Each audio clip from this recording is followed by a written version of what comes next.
สบายดีสบายดีพ่อแม่พี่น้องเบิดสุขูสุคนเบิดสุมองสุบอนเด้อพี่น้องเอ้ยมื้อนี้เปิดกล้องขึ้นมากับแป๊กตาแป๊ก ใจบ่พี่น้องเนาะจังใดก็คือเก้าธรรมชาติคือเก้าพี่น้องมื้อนี้พาพ่อแม่พี่น้องเข้าป่าเข้าดงนั่นแหละมาเบิ่งป่ากระเทียมพี่น้องกระเทียมป่าเดินนี้เด้อพี่น้องเดินนี่เห็นบ่แม่นเบิดเดินนี้พี่น้องมาผู้เดียวพี่น้องเอ้ยแม่มานำบ่ได้เพิ่นเมื่อยพี่น้องแม่ตาก็เลยมาผู้เดียวนี่ย่างเบิ่งกันโตพี่น้องอันนี้มันบงงามไปเลยเนาะพี่น้องเนาะปลากระเทียมเลยนี่พี่น้องหอมหอมพี่น้องเขาย่างเข้ามาอันถือกลิ่นมันหอมบงงามไปเลยพอดีกลิ่นแซ่บพี่น้องหอมพี่ตาสิเก็บเอาจากน้อยบัดมึงอ่ะพี่น้องไปย่างเบิ่งกันโตเนาะพี่น้องเนาะไม่ตาสิพาย่างเขาป่าเขาดงได้เหมือนนี้พี่น้องมาเบิ่งกันโตไม่ตาสิพาย่างมันอาจจะได้ยินเสียงนองเสียงรถเสียงอย่างนี้ด้วยพี่น้องเพราะว่าอยู่ข้างทางเป็นบ่อวดมาเบื้องนี้กับแม่นทางแม่นหนันทางใหญ่ทางด่วนนะพี่น้องอันบ่มันก็มานี่แม่ตาสิพามาเก็บเขาป่าเขาดงพี่น้องเลยมันนึงกับลงทงลงท่าเนาะมันนึงกับเข้าป่าเข้าดงไปสิแหละพี่น้องตามภาษาคนบ้านๆเนาะเห็นบอกพี่น้องป่ากระเทียมเด้อนี่พี่น้องเด้ออ่อนสอนบอกพี่น้องพอดีกินแซ่บพี่น้องเห็นบ่กำลังพี่น้องในตาสะอ่อนเด้เขียวงามขนาดพี่น้องคุณนะลงไปลุ่มผลกระแม่นเบิดได้หันพี่น้องในตาจะให้เบิ้งดงพักเทียมพี่น้องมึงไหมแม่นเบิดแล้วคุณลงไปตารางของเขียวงามอมพุ่มพี่น้องบอกแม่นเบิดกันปากระเทียมเบิดแหละพี่น้องสะอ่อนเนาะพี่น้องเนาะผมแม่นเบิดแล้วคุณพี่น้องในป่าคุณ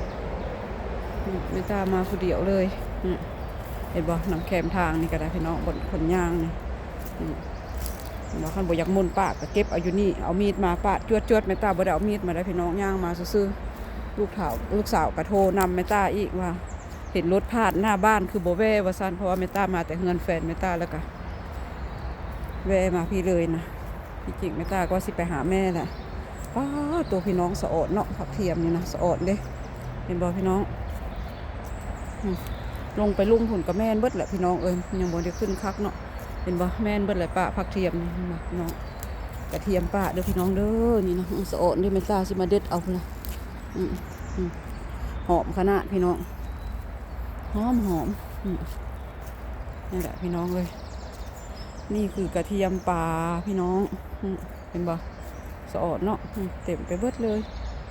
นะพี่น้องย่างเป็นเดี่ยวไปบ่เห็นบ่ส่งสุดสายตาเลยมีแต่ป่ากระเทียมเลยนี่พี่น้องกระเทียมป่ากินกับลาบกับก้อยเอาไปพัดเส้นน้ำมันหอยก็แซ่บพี่น้องเลยเอาไปเฮ็ดส้มบางคนมันกลับไปเฮ็ดส้มเฮ็ดดอกนะแซ่บเนาะแต่เมตาหันกินบ่ได้เจ็บกระเพาะคันเฮ็ดดอกขนาดกินสดๆแบบซี่ก็ยังเจ็บมีแต่คั่วเส้นน้ำมันหอยคั่วใส่หมู3 ชั้นนะพี่น้องแซ่บแล้วก็กินกับลาบกับก้อยเนาะกินหลายก็บ่ได้เมตาฮะแต่ว่าก็ยากของมักเด้นี่พี่น้องธรรมดาเมตามักขนาดเลยนี่เห็นบ่เมตาสะอดนะผักเทียมนะเห็นบ่นี่แหละพี่น้องกระเทียมป่าเดี๋ยวไปมุ่งใดก็มีผลลงไปลุ่มผลก็เต็มเบิดกระเทียมป่ามีหน่อไม้ฝรั่งนำพี่น้องจะได้หน่อไม้ฝรั่งออกไม่ตาก็มาเก็บเอาหน่อไม้ฝรั่งหันกินโบเป็นยังไม่ตาโบแพ้กระเพาะอันนี้นี่แพ้กระเพาะพี่น้องแต่ว่าผู้เพิ่นมักกับแซ่บเนาะกินกับลอยกับลาบกับก้อยโทษเรากับพิษพี่น้องกินกับลาบกับก้อยนี่โอ้แซ่บหลายผักกระเทียมป่านี่กับตำส้มก็ได้พี่น้องพันตำข้าวปุ้นนะกินตำข้าวปุ้นนะโบ้คักตาก็สิเก็บเอาอยู่จักน้อยไปให้แม่กินให้พ่อให้แม่กินเสียเอามือเด็ดเอาดอกไม่ตาบ่ได้เอามีดมาเอามือเด็ดเอาเนาะพี่น้องเนาะถ่ายพ่อแม่พี่น้องก่อนพาพ่อแม่พี่น้องส้มไปก่อนโอ้แม่นกินแต่คนลาวเขาได้พี่น้องฝรั่งเขาเจ้าก็กินเขาเจ้าไปขายอยู่ตลาดนะปีกานี่เนาะไม่ตาเบิ่งราคาแต่ว่าปีนี้ไม่ตายังบ่เห็นเขาเจ้าไปขายเพื่อ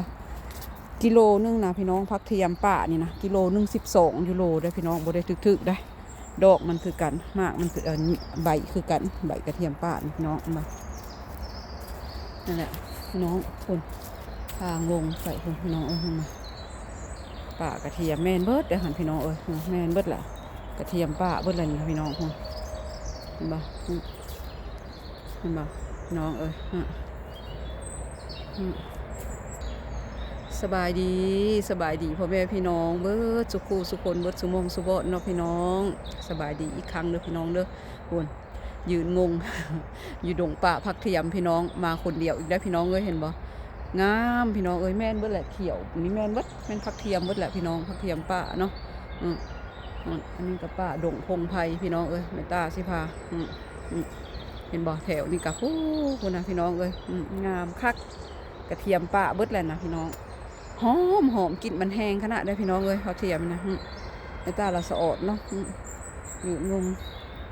มาคนเดียวอีกแม่ตาก็สิเก็บเอาอยู่พี่น้องเก็บเอาไปให้พ่อให้แม่แล้วกับตัวเองแล้วเก็บเอาไปไว้กินจักเล็กจักน้อยนะเนาะพี่น้องเนาะสะอดเด้งามแห้งอีพี่น้องยามมันออกดอกกับผู้เจ้าขาวจะเกือบเลยหน่อไม้ฝรั่งแม่ตากับกำลังพี่น้องเอ้ยยังบ่ทันมีดอกเทื่อดอกบัดมันออกดอกคนละพี่น้องคนนะแม่นเบิดแม่ตาสิให้เบิกเด้อพี่น้องเด้อแม่นเบิดแหละเทียมป่าวันนี้แม่ตาตั้งใจมาพาพ่อแม่พี่น้องมาชมป่าพักเทียมพี่น้องเอ้ย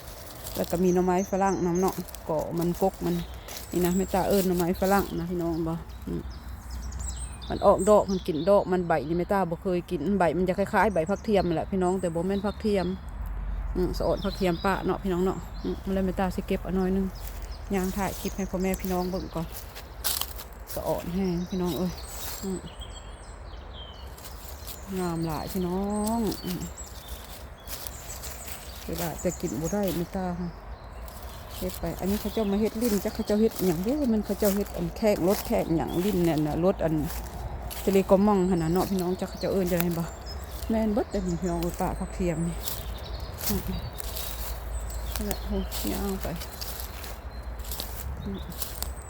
ผักอีนี้โอ้ยเด็กพี่น้องหน่อไม้ฝรั่งไม่ตาก็โอ้ยบ่เห็ดเนาะพี่น้องเนาะนี่เห็ดโอ้ยย้อนแสงบ่พี่น้องนี่บอกเกาะทำไมฝรั่งไม่ตาจะเอิ้นอัสแปกนะโอ้ยสะอดไม่ตาพี่น้องนะแม่ไปมองใดกะคักมีแต่ป่าพักเทียมดงพักเทียมเลยพี่น้องเห็นบ่เขียวทุ่มเนาะพี่น้องเนาะเป็นบ่พี่น้องแม่นเบิดเลยป่ากระเทียมพี่น้องเอ้ยต้นไม้ต้นโตเขาเจ้าก็ได้พี่น้องตากระย่างคนเดียวเดินเดี่ยวเลยได้นี่พี่น้องเอ้ย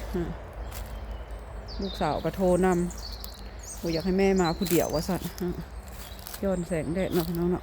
สะอดเด้ไม่ตาละสะอดพักเทียมนี่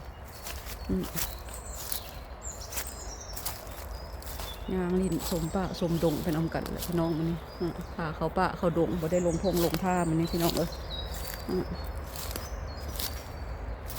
มายืนงงอยู่ดงป่ากระเทียมพี่น้องเอ้ยต้นอย่างว่านี่พี่น้องมีดอกไม้มีดอกไม้มาคนเดียวได้ลูกบ่อยากให้มาได้ลูกโถนำนะแม่ก็กล้าไปคนเดียว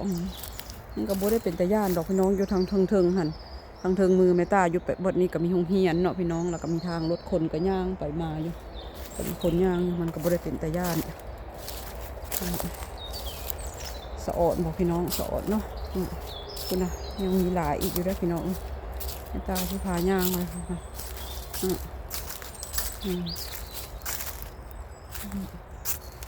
เกาะหน่อไม้ฝรั่งแม่ตานี่มามันคือใบพักเทียมแหละพี่น้องยังไม่เห็นออกใบมันยุบแล้วกระดอกมันขึ้นมาแบบนั้นแหละตอนนั้นแหละมาเก็บเอาดอกมันโอ้คักพี่น้องแซ่บดอกมันหวานโบแพ้กระเพาะอีกกินสะอดเนาะพี่น้องพาพ่อแม่พี่น้องมาเบิ่งป่ากระเทียมสู้ดอกเมตาสิข้ามไปทางไหนนะกลับคืนพี่น้องเอ้ยเพราะเมตาขึ้นบ่ได้ตัวนี้ยามมันมืนยามตัวเองล้มพี่น้องเนาะป่ากระเทียมเล็ดเลยพี่น้องแต่มันบงามคืออันนั้นเนาะมันออกมันตัวนี้นะใบมันงามพี่น้องเก็บเอากระเทียมเอามือเด็ดเอานี่แหละพี่น้องเอาไม่ตาบ่ได้เอามีดเอาอย่างมาเอาดึงเอาแบบซิกก็ได้ตัวแบบมันงามพอได้ห้ามากนะ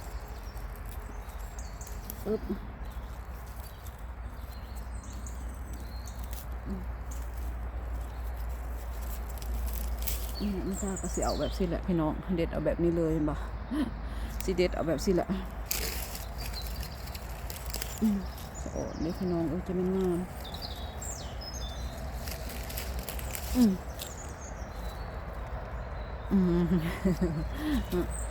นี่แหละพี่น้องเป็นตาสิเด็ดเอาแบบสิเด็ดเอาไปเนาะพี่น้องเนาะสิแหละพี่น้อง